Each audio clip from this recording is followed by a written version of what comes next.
All right, so in this lesson, we're going to take our sine and cosine graphs to another level. We're actually going to get into applications, real-world applications. Why do we do this? Why do we have to study these sine and cosine curves? They do actually have real-life, real-world applications, and we're going to see some of those here. Tidal waves, sound waves, stuff like that, okay? And, you know, seismographs and all that kind of stuff where you see, you know, patterns. Tidal waves is the opening exercise. So I'll read this through. I'm not going to read every word for you, but I'll just kind of start. So anyone who works on or around the ocean needs to have information about the changing tides to conduct their business safely and effectively. People who go to the beach or out onto the ocean for recreational purposes also need information about tides when planning their trip. So you just kind of give the background information.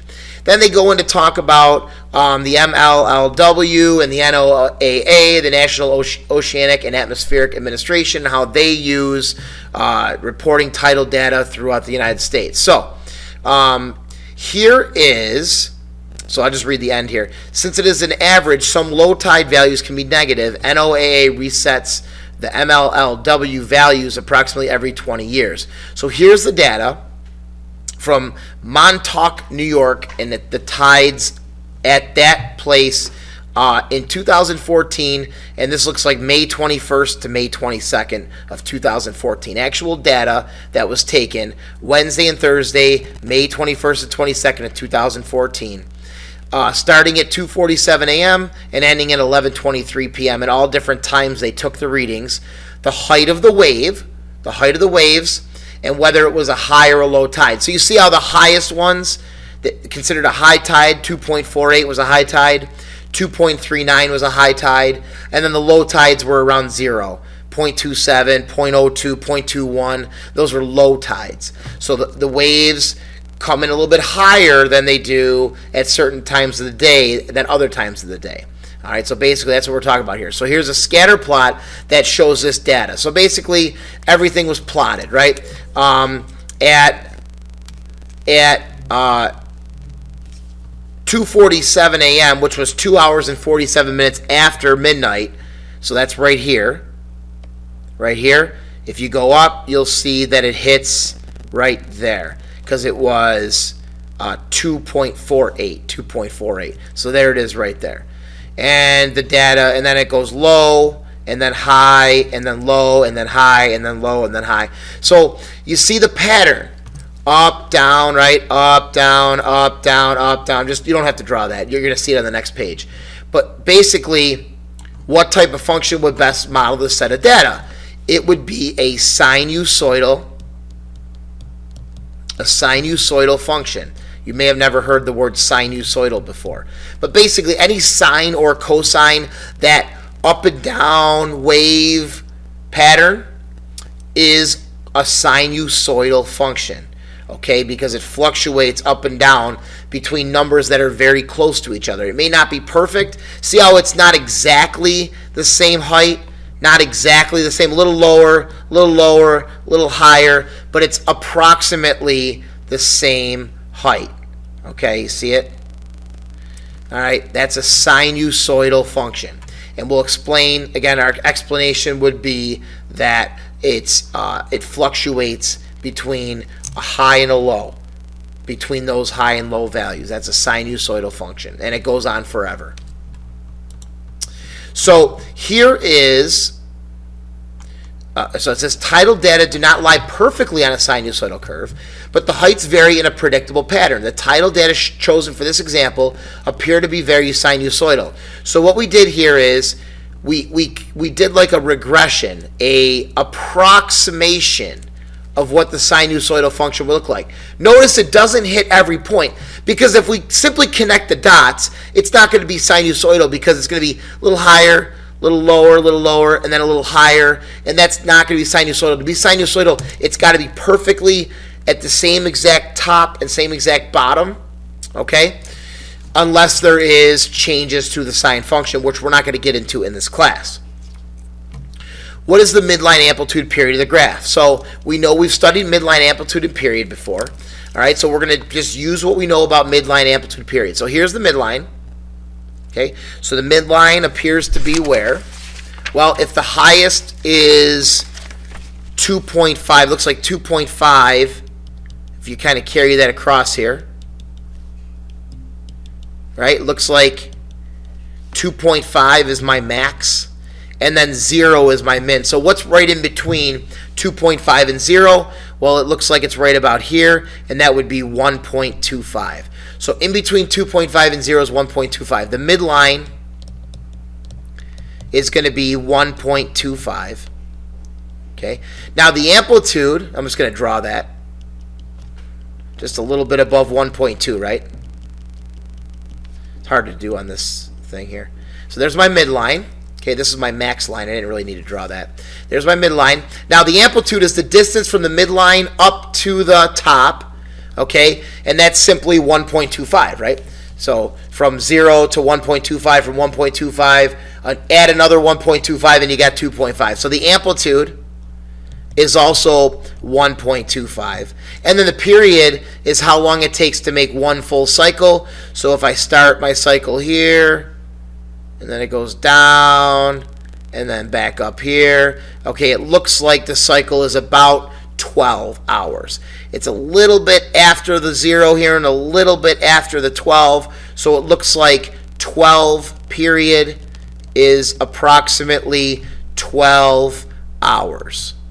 A 12-hour period, because that's how long it takes to make the one cycle. 12 hours to make one cycle. Okay?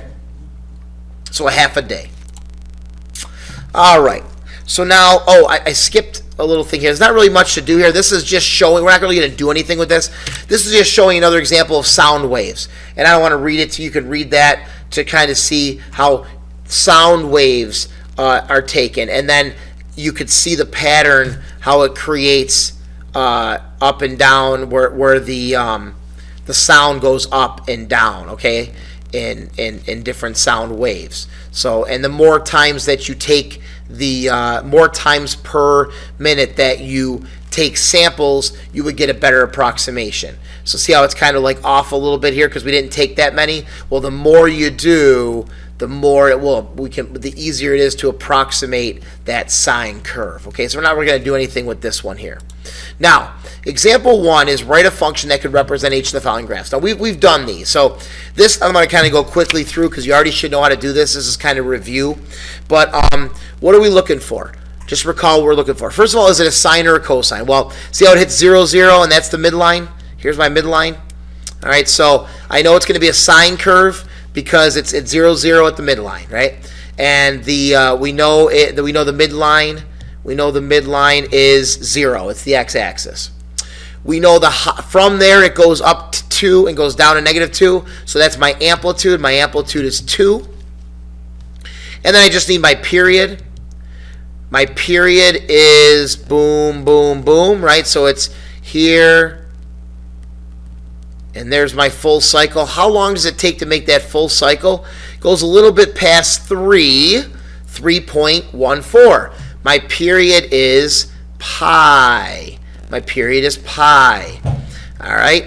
And my W value is going to be 2 pi divided by the period. So it's 2 pi over pi. And that's just going to be 2. So W is going to equal 2. All right, so my function is going to be f of x equals. My amplitude is 2. I know it's a sine graph. My W is 2. And I put my x in there. And there is no shift up or down, so that's it. F of x equals 2 sine 2x. This one here, we certainly do have a shift.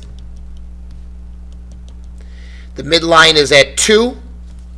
I'm going to start making notes here. My midline is at 2. From there, it goes up a half and down a half. So my amplitude is a half, 0.5. This is going to be a cosine curve. Why? Because it starts up at the max. On the y-axis, it's at the max. And then it goes down and then back up to make my full cycle. How long does it take to make the full cycle? Right here, that's at 2. So from 0 to 2. So my period is 2. So W is going to be 2 pi over 2. So W is going to be pi. All right, I think we got everything now.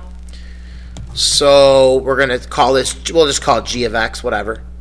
G of x equals, amplitude's a half, so a half cos, pi is my W value, x, and then plus 2, my midline. Add the midline, right, plus the midline. That's it. All right, example 2. And then we got one more.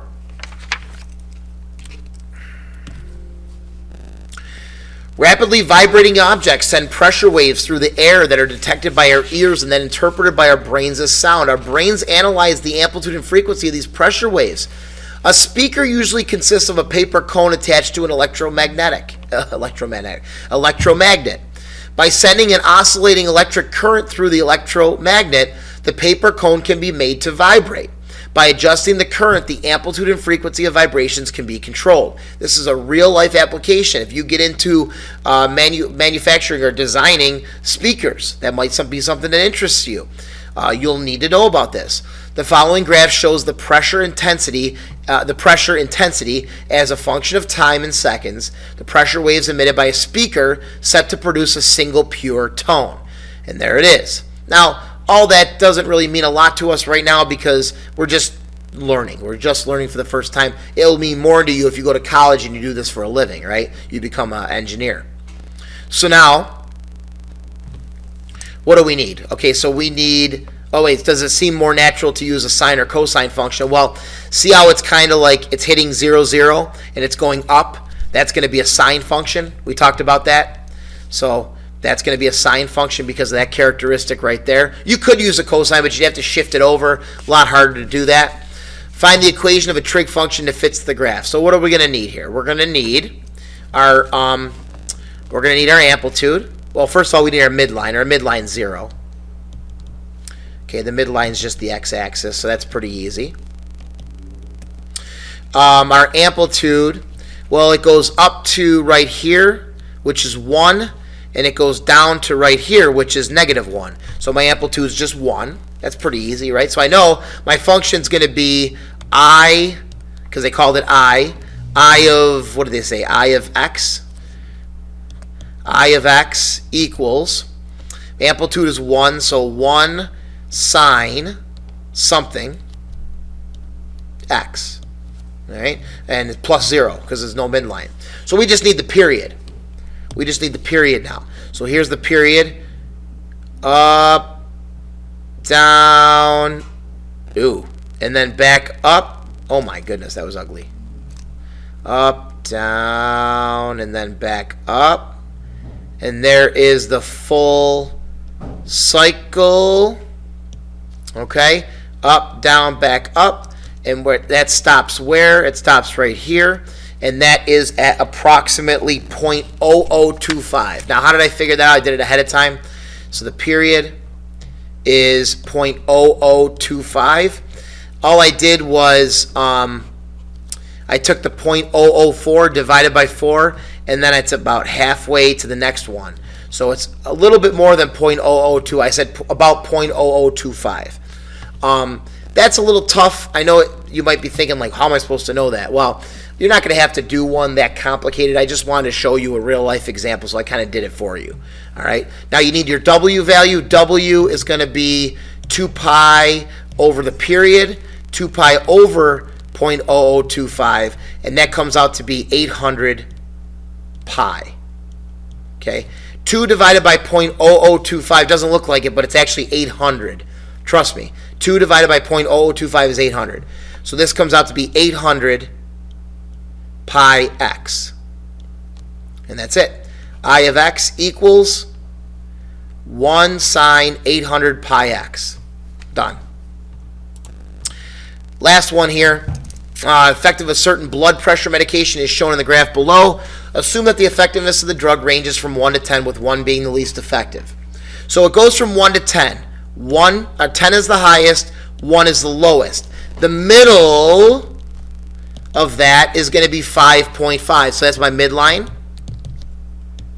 My midline is 5.5. My amplitude is how far is it from the midline to the top. From 5.5 to 10, from 5.5 to 10 is 4.5. So my amplitude is going to be 4.5. It is a sine graph. They even told us that. They told us it's a sine graph. My period, well, how long does it take to make a full cycle? It takes 40 days. 40 days to make a full cycle. So the period's 40. W is 2 pi over the period. 2 pi over 40. So W is going to be 2 pi, not 2 pi. 2 over 40 reduces to 1 over 20. So it's going to be pi over 20. If you leave it at 2 pi over 40, it's fine, but it does reduce to pi over 20, 1 pi over 20. Okay? And I think we're ready. We got everything we need to write the function down here. So it's going to be m of x. They gave it to us right here, guys. M of x equals A. A is 4.5. Sine W, we said, was pi over 20. X. And then plus K, our midline, and our midline is 5.5. Again, it takes some practice to get good at these. You might be like, whoa, that's crazy. You might be like, oh yeah, I get it. Everyone's different. Everyone learns at a different pace. So if you're not really sure, you will get it better in class tomorrow. See you then.